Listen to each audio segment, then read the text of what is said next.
Thank you for the introduction. I'm a member of the cardiovascular development team in US. I would like to use this opportunity to talk about our latest advances in 4D flow imaging.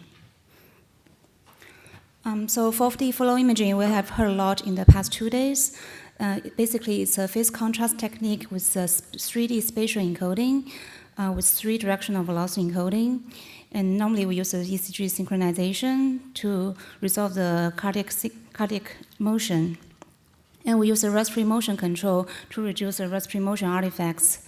And conventionally, grappa and sense type of acceleration we combine with the 4D flow to reduce the acquisition time. Compared to 2D flow, phase contrast has several advantages. It can be used to investigate the internal consistency of the data, like a QPQS comparison. The user can retrospectively place the analysis plan at any location, and also the very complicated flow pattern can be visualized. However, the data post-processing is normally complicated, and the data acquisition time is typically very long due to the large data that has to be acquired in 4D flow. The data acquisition time can typically range from 10 to 20 minutes, depending on the clinical application. Currently, the 4D flow has been applied in heart valve disease, shunts, collateral vessels, complex congenital heart disease, aortic disease. So for post-processing, Siemens has been working with third-party softwares, including SMRA 42, Artros, and Pi Medical Imaging to provide the post-processing solution. Let's look at some clinical cases from 4D flow.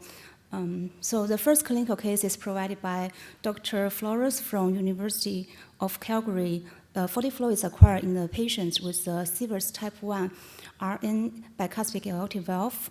Based on 4D flow, they will be able to diagnose this patient with the aortic valve with severe insufficiency, and also measure the size of the aorta. They found there's a proximal aorta dilation and a pseudo-coarctation in this patient. 4D flow is very useful in congenital heart disease due to the very complex flow pattern in such type of disease. There are 2 cases provided by our collaboration partner from Children's Hospital of Atlanta. In the first case, 4D flow is applied in the tetralogy of Fallot repair patients with holodiastolic pulmonary insufficiency. From 4D flow, we found there's a RVOT regurgitation in this patient. 4D flow is also very useful in single ventricle patient with a Fontaine. In this case, 4D flow is labeled with different colors for the flow coming from SVC and IVC. By doing that, it will be possible to quantify how much blood from IVC flows into RPA and LPA. That will be used to use a predictor factor on such type of patients for the formation of a pulmonary AVM.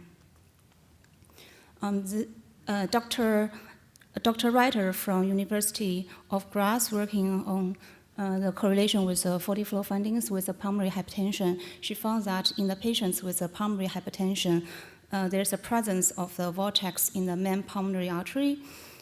More interestingly, she found there's a very strong correlation between duration of the vortex with the pressure of the pulmonary artery. And potentially 4D flow can be used as a very useful tool to predict the development of pulmonary hypertension in such type of patients and for diagnosis. As we see, 4D flow is a very useful clinical tool. However, currently the acquisition time is still really long. So we want to speed up the 4D flow acquisition to make it more clinically feasible. Siemens has been working on compressed sensing, basically composed of 3 different components: incoherent sampling, sparse transformation, and non-iterative reconstruction. Oops. So we combine the CS with the 4D flow, try to accelerate the 4D flow acquisition. For the first validation, for the technical details, the acquisition of a CS4D flow is used with a variable density field Texas sampling and combined with a respiratory-controlled adaptive case-based reordering, try to reduce the respiratory ocean artifacts. For reconstruction, L1 regularization with hard wavelet was applied in 3D plus T to the individual velocity-encoded images. We developed with Dr. Marco's team at Northwestern. We come up with a 2-minute aortic protocol, and we validate this protocol in flow phantom, normal volunteers, and patients with various aortic valve disease. In general, we found a very good correlation between the net flow of the CS40 flow and the regular grappa rate to acceleration, with slight underestimation of a peak velocity and peak flow. All the images are reconstructed on the scanner equipped with GPU. The total acquisition time is under 5 minutes. This is a clinical case provided by our collaboration partner from Mainz. CS40 flow is applied in a patient with a bicuspid aortic valve. Comparing CS40 flow to the conventional 40 flow, we see the CS40 flow will be able to render the similar flow pattern. And also, we can see the increased wall shear stress from both regular 40 flow and CS40 flow. CS40 flow accelerate the 40 flow by a factor of 7.7 in this case. This is a very interesting case provided by our collaborating partner from University of Geneva. It's a patient with narrow true lumen with slow flow in the large false lumen. They want to answer the clinical question whether there are any tear between the true and false lumen. CT and trace images have been acquired in this patient, but they could not find an answer. So they applied CS40 flow, and based on the CS40 flow, they found main entrance tear near the arch. Oops. Sorry. And there are 4 small tears in the descending aorta. Main entrance had 10 times the flow of the smaller tears, and therefore the physician decided to close the tear. So 40 flow has been very useful to evaluate patients with intracranial aneurysm.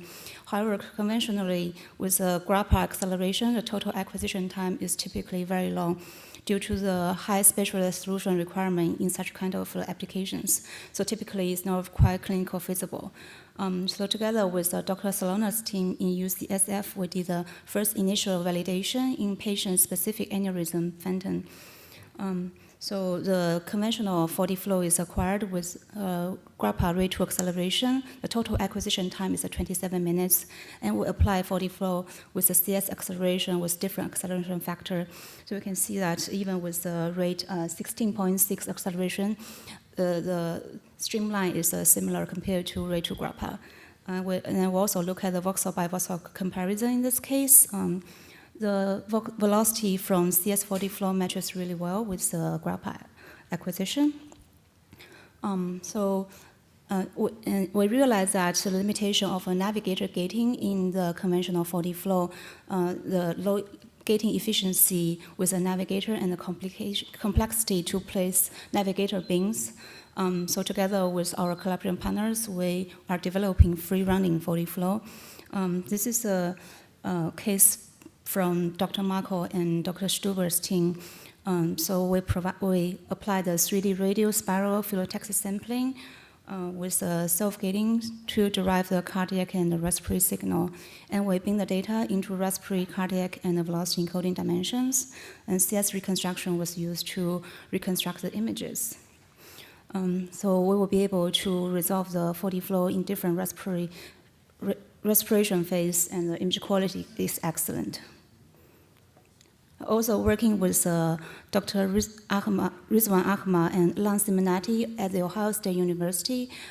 So by combining spatial temporal incoherent sampling, respiratory cardiac self-gating, and review reconstruction, which is a compressed sensing type of reconstruction that explores the redundancy in the phase contrast imaging, we'll be able to achieve the 5-minute whole heart acquisition of a 40 flow.